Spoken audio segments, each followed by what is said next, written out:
Morning students, today we are reading 6th class English subject के अंदर lesson number 8 चल रहा है Birbal and the washerman. Birbal and the washerman यानी बीरबल और धोबी जो एक स्टोरी है, इस कहानी को हम आगे पढ़ते हैं।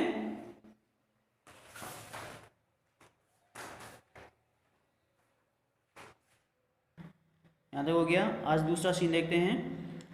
सेकंड सीन है आफ्टरनून टाइम यानी दोपहर का समय है। टाउन मार्केट प्लेस यानी बाजार का स्थान है। A town crier beats his drum loudly and people come यानी एक ढोल पीटने वाला व्यक्ति अपने ढोल को ज़ोर ज़ोर से पीटता है। And people come living their work और लोग अपना काम छोड़ करके वहाँ पर चले आते हैं। एंड गेदर अराउंड हिम और उसके चारों ओर इकट्ठे हो जाते हैं यानी उस ढोल पीटने वाले व्यक्ति के चारों ओर इकट्ठे हो जाते हैं।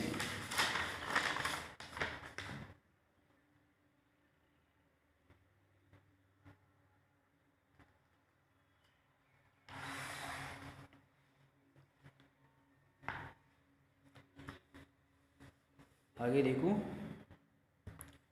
टाउन क्रियर यानी ढोल बजने वाला लाउडली जोर जोर से ढोल पीटता है। लिसन लिसन जोर जोर से कहता है लिसन लिसन सुनो सुनो। By the order of the emperor यानी सम्राट का ऐसा आदेश है। Anyone who stands in the cold water of the river in front of the Kings place. Listen listen सुनो सुनो by the order of the emperor यानी सम्राट का एक ऐसा आदेश है। एनीवन कोई भी व्यक्ति, who stands in the cold water of the river कोई भी व्यक्ति जो इस नदी के ठंडे पानी के अंदर खड़ा होता है। In front of the Kings palace यदि कोई व्यक्ति राजा के महल के सामने नदी के इस ठंडे पानी के अंदर खड़ा होता है। All through the night will be employ rewarded listen listen. वह ढोल पीटने वाला कहता है कि सुनो सुनो, सम्राट का एक ऐसा आदेश है।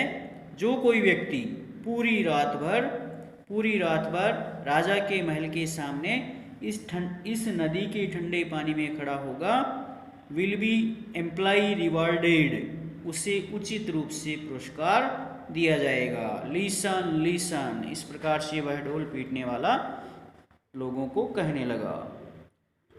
He moves to another busy area to make the same announcement.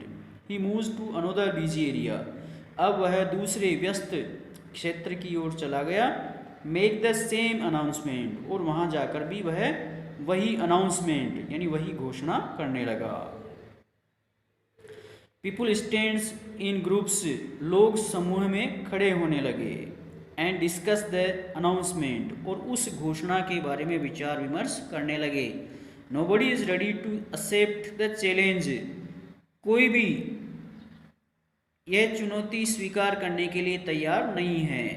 A poor washerman also listen to the announcement एक गरीब धोबी ने भी इस घोषणा के बारे में सुना। एक गरीब धोबी इस घोषणा के बारे में सुनता है। And whispers in his wives year और वह अपनी पत्नी के कानों में फुसफुसाता है। And whispers in his wives year और अपनी पत्नी के कानों में फुसफुसाता है। डेनू उसका नाम है Denu. Kusum this is a good opportunity. This is a good opportunity यानी यह एक अच्छा अवसर है। अपॉर्चुनिटी का अर्थ हो जाएगा अवसर। यह एक अच्छा अवसर है। I should try my luck मुझे मेरे भाग्य को आजमाना चाहिए। I should try my luck मुझे मेरे भाग्य की कोशिश करनी चाहिए। If I succeed in standing in the river if I succeed in standing in the river यदि मैं नदी में खड़ा रहने में सफल हो गया। I shall get the big reward and I shall get the big reward यदि मैं नदी में खड़े रहने में सफल हो गया। I shall get the big reward तो मैं एक बड़ा पुरस्कार प्राप्त करूँगा। And we shall be able to live well, और हम अच्छी प्रकार से जीवन जीने में सक्षम होंगे। कुसुम, कुसुम कह रही है no no do not ever think of taking such a risk, नहीं नहीं नहीं नहीं इस प्रकार की जोखिम उठाने की कभी मत सोचना। कुसुम ने कहा नहीं नहीं इस प्रकार की जोखिम उठाने की या इस प्रकार का खतरा मोल लेने की कभी भी मत सोचना। डेनू ने कहा you need not worry, you need not worry, तुम्हें आवश्यकता नहीं कर, यू नीड नॉट वरी, तुम्हें चिंतित होने की आवश्यकता नहीं है। वरी यानी चिंता, तुम्हें चिंता करने की आवश्यकता नहीं है। Nothing will happen to me, nothing will happen to me, मुझे कुछ भी नहीं होगा। आफ्टर ऑल, आखिरकार, I am used to washing clothes in cold water every day, आखिरकार मैं प्रतिदिन ठंडे पानी के अंदर कपड़े धोया करता हूँ। आखिरकार मैं रोजाना प्रतिदिन ठंडे पानी के अंदर कपड़े धोया करता हूँ। अब आगे की मीनिंग लिखा देते हैं।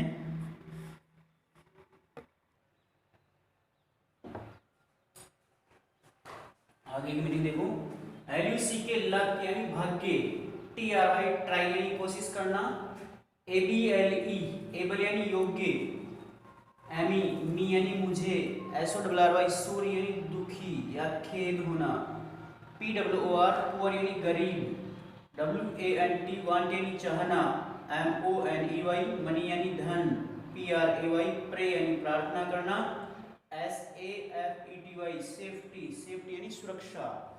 आगे कल पढ़ाएंगे।